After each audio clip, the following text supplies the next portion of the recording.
Hey everyone, welcome back to the channel. And today we are diving into this book, which is called Not Quite Dead Yet by Holly Jackson. And yes, this is the same Holly Jackson who gave us A Good Girl's Guide to Murder. So we know we are in for a twisty dark thriller.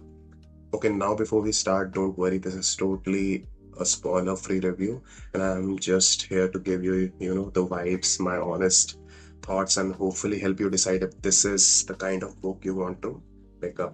Also, subscribe and like the video, it really does help the channel. Let's set the scene. Imagine waking up and realizing you are dead, or, sort of, and you are in this weird state where you've got 7 days to figure out what really happened. I mean, was it an accident, and can you even stop it from happening again?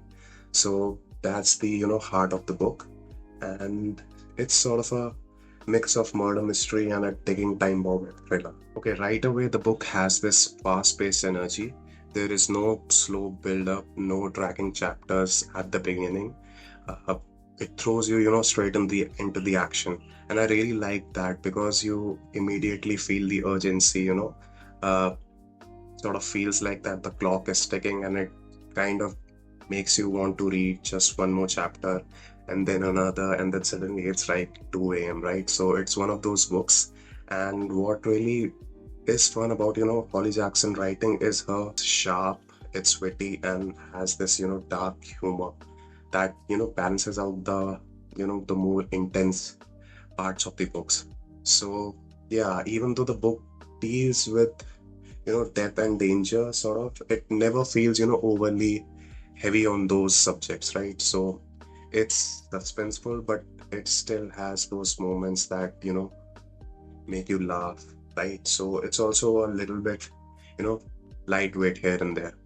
Let's talk about the characters now. I have some points that I have written.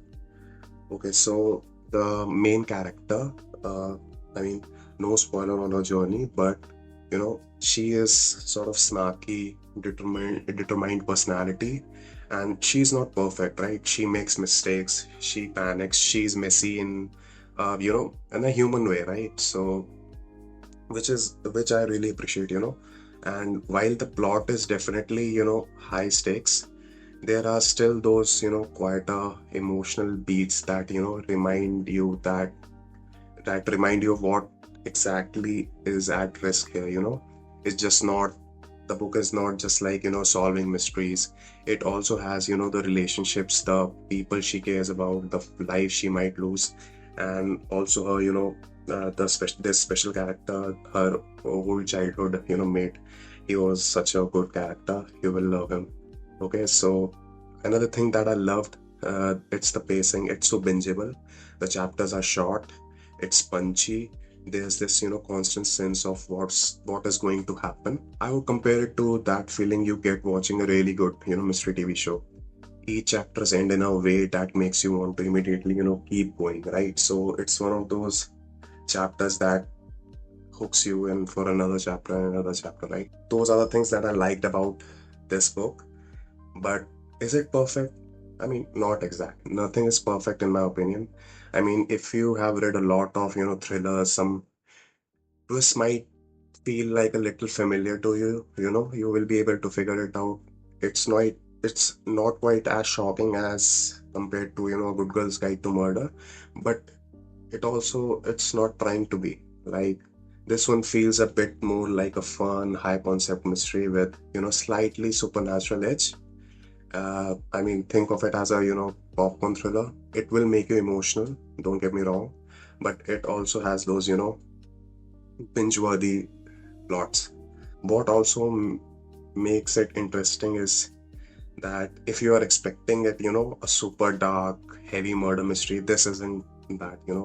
It's suspenseful, but it's approachable and kind of like a, gateway thriller for people who want some creepy without being, horrifying.